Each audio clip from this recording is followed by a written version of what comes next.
बताना चाहूँगी, उन्नाव में पत्नी 2 बेटियों को गला दबाया। उसके बाद 1 घंटे तक बैठ करके पत्नी को निहारता रहा, बेटियों को निहारता रहा। बेटियों के बगल में बैठ करके फिर उसके बाद उठ करके जाता है, कमरे में जाता है, अपने को खुद फंदे से लटका करके अपनी आत्मदाह कर देता है, यानी खुद मर जाता है। बहुत काफ़ी खुशी परिवार था। ये 12 तारीख 2025 उन्नाव में पति और पत्नी 2 मासूम बेटियों की हत्या कर दी है। मैं सोनी क्राइम न्यूज स्टोरी से आप सबको बताना चाहूँगी, जब पति को शक हो जाता है तो आप लाख कोशिश करो, लेकिन पति के दिमाग से शक नहीं निकलता। पति दिन रात आपके लिए नौकरी करे, पति दिन रात आपकी सब्जी भाजी, राशन, कपड़ा लत्ता, दवाई दरमत, रिश्तेदारी रिश्ता सारा संजोए, उसके बाद तुम पड़ोसी से फंस जाओ। बताया जाता है कि पति को शक हो गया था कि पत्नी हमारी, नाम गीता, रायबरेली की रहने वाली, 2011 में शादी हुई थी अमित की।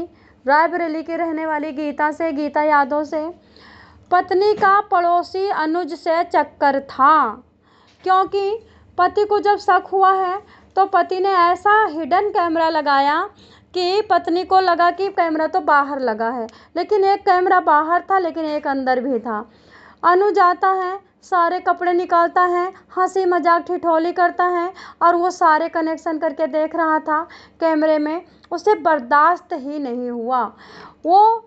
उसके बाद वो ड्यूटी पे था। उसके बाद उसकी पत्नी मैके चली जाती है अपने 2 बच्चों को लेकर के।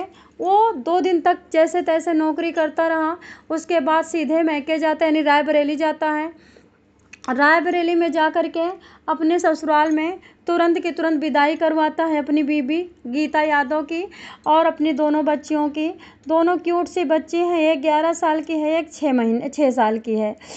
खुशी निधि नाम है दोनों का। पत्नी काफ़ी लंबी चौड़ी गोरी चिट्टी सुंदर है, काफ़ी साफ चेहरे वाली, फेयर चेहरे वाली, साफ मतलब वैसी हैं, कलर की हैं। पत्नी को कोई भी देख करके उसका आशिक बनना चाहता है। ये बात अमित को कतई पसंद नहीं थी। उसे ये था, अमित भी खासा लंबा चौड़ा गोरा चिट्टा था, उसके भी शरीर में कोई कमी नहीं थी, लेकिन पत्नी को शायद ऐसा लगा था कि मैं सुंदर हूँ तो मैं मज़े लूट लूँ। वो तो ट्रैक्टर की एजेंसी पे काम करते हैं, उनका तो काम हो गया है बैल वाला, वो तो खटेंगे, मैं घर में बैठी रहती हूँ तो चलो मैं मज़े ले लूँ। तो गीता की सोच गीता को ले गई। ये ससुराल से गीता को लिवा के आता है, रात को खाते हैं पीते हैं। उसके बाद ये पूछता है, अब वो ना नुकुर करती है अनुज के बारे में, पड़ोसी अनुज के बारे में। तो ये तुरंत की तुरंत रिकॉर्डिंग दिखाता है इसके हंसी मजाक ठिठोली की, अवैध संबंधों की। ये देख करके गीता शॉक्ड हो जाती है और तुरंत के तुरंत गीता पता नहीं कौन सी बनावटी बातें करने लगती है।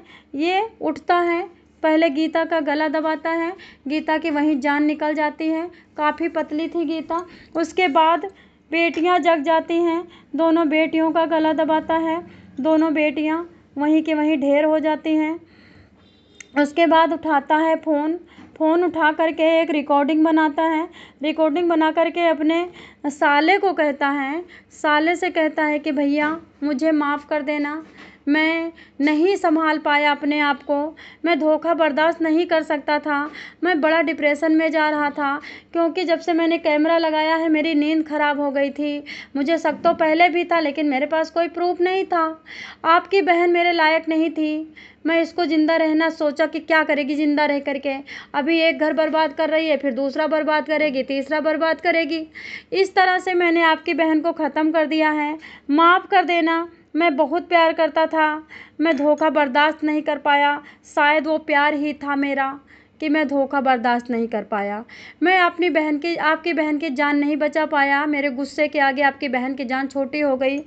सबसे बड़ी दुख की बात है कि आपकी बहन के साथ साथ मेरी बेटियां दोनों ख़त्म हुई हैं, जो कि मेरे को जान से ज़्यादा बेटियां प्यारी थी।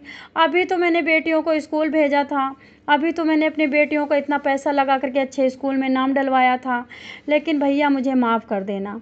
ये रिकॉर्डिंग भेजता है, 4 से 5 मिनट की रिकॉर्डिंग होती है, उसमें सारा वाक़या बताता है। उसके बाद अवैध संबंधों की जो कैमरे में रिकॉर्ड हुआ था वो भेजता है। तो साला क्या करता, तब साला क्या करता, साला भी चुप हो गया। लेकिन जब इनकी लाशें उठी, पोस्टमार्टम के लिए लाशें गई, तो उसने पुलिस को रिकॉर्डिंग सौंप दी है। लेकिन कहो तो उसने ना कोई एफआईआर की है, ना तो किसी तरह की कंप्लेन की है, ना तो पुलिस से किसी तरह की मांग की है साले ने, ससुराले ने, कि नहीं हमारी बहन को इंसाफ मिलना चाहिए। ऐसा कुछ नहीं किया है। घटना अचलगंज थाना क्षेत्र के साहब खेड़ा गाँव की है। इंस्टाग्राम पे अमित अपनी पत्नी के बच्चों के साथ रील हमेशा बनाया करता था। कुछ दिन पहले कमरे में अपनी दोनों बच्चियों के साथ और अपनी पत्नी के साथ रील बना रहा होता था और वो रील इंस्टाग्राम पे पोस्ट करता है। घटना की सूचना मिलते ही गीता का भाई मौके पर पहुंच जाता है। बहन की लाश देख करके रोने लगता है। अचलगंज के साहब खेड़ा के गांव में अमित यादव पत्नी गीता 30, बेटी खुशी 10 और 6 के साथ रहता था। खुशी कक्षा 3 में पढ़ती थी, जबकि निधि ने स्कूल जाना है अभी शुरू किया था। 2011 में अमित की शादी रायबरेली के परसानी गांव की रहने वाली गीता यादव से हुई थी। अमित अपने उन्नाव में अमित लोहच्चा कस्बे में ट्रैक्टर एजेंसी में काम किया करता था। बड़ा मेहनती था, बड़ा सच्चा था, बड़ा ही सॉफ्ट हृदय वाला था। अपने परिवार को जी जान से चाहता था, ये पड़ोसियों का कहना है। अमित 4 भाई थे, चारों भाई अपना अपना लेकर के अलग होते हैं। अमित ने कभी लड़ाई नहीं किया था भाइयों में। भाई कितना ज़्यादा हिस्सा लेके गए, अमित ने कभी बहस तक नहीं की थी। गांव वालों के मुताबिक अमित बीते कुछ समय से डिप्रेशन में जा रहा था। उसकी आर्थिक स्थिति भी खराब हो रही थी, क्योंकि वो छुट्टियां बहुत ज़्यादा करता था पत्नी के अवैध संबंधों की वजह से। आर्थिक स्थिति खराब थी, पति पत्नी के बीच झगड़ा होना लाजमी है। जब तुम अनुज के साथ सोती हो पड़ोसी, तो पति क्या लड़ाई भी नहीं कर सकता। कुछ दिन पत्नी बेटियों के साथ मायके में भी जा करके रहा था। अभी रविवार को बताते हैं, पड़ोसी अमित ससुराल गया था और वहां से पत्नी बच्चों को लेकर आता है। भाई अजीत ने बताया, अमित काफ़ी दिनों से परेशान चल रहा था। 4 भाइयों से अलग रहता था अमित। भाई अजीत ने बताया, अमित हम 5 भाइयों में दूसरे नंबर का भाई था। 5 साल पहले सभी भाई अलग हो गए थे, अलग अलग घर बनवाकर रहने लगे थे। रविवार रात को 3 भाई और पिता रायबरेली के ठाकुर द्वारा में बुआ की बेटी की शादी में गए थे। अमित और संदीप गाँव में ही थे। सुबह पता चला कि अमित ने पत्नी बेटियों की हत्या कर दी है। मृतका की मां गीता ने बताया कि घर में सीसीटीवी लगे थे। पुलिस डीवीआर के कब्जे में करके जांच कर रही है। पुलिस और फोरेंसिक टीम ने घटना के स्थल से सबूत भी जुटाए हैं। रील बनाने का शौकीन था अमित। भाई अजीत ने बताया, अमित रील बनाता था और वो पोस्ट करता था, पत्नी बच्चों के साथ ही बनाता था, इंस्टाग्राम पे डालता था।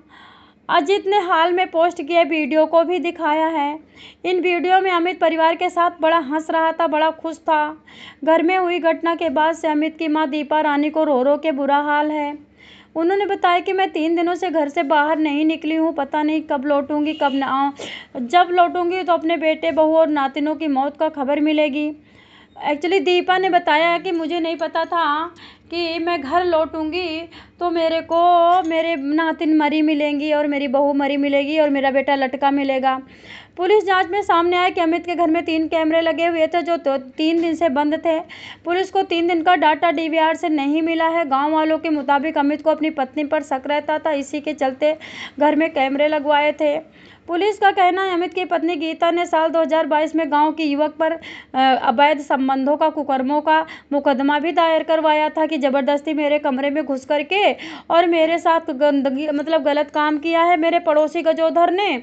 और उसके बाद मैं गर्भवती हो गई तो मैंने कहा कि मैं तो प्रेग्नेंट हो गई हूँ, तो गजोधर ने इसको इतना मारा कि गर्भवती भी हो गया।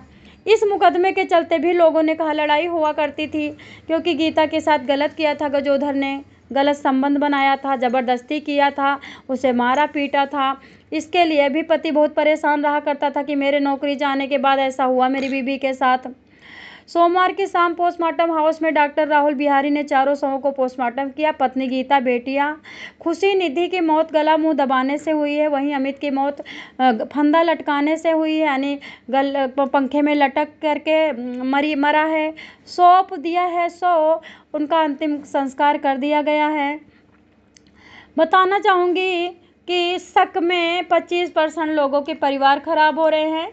जब तुम्हारे बच्चे हो जाएं, तुम्हारा पति हो जाए, जब तुम्हारा अपना घर हो जाए, तो ज़रूरी है गजोधर और अनुज से मिलना, ज़रूरी है गंदे संबंध बनाना।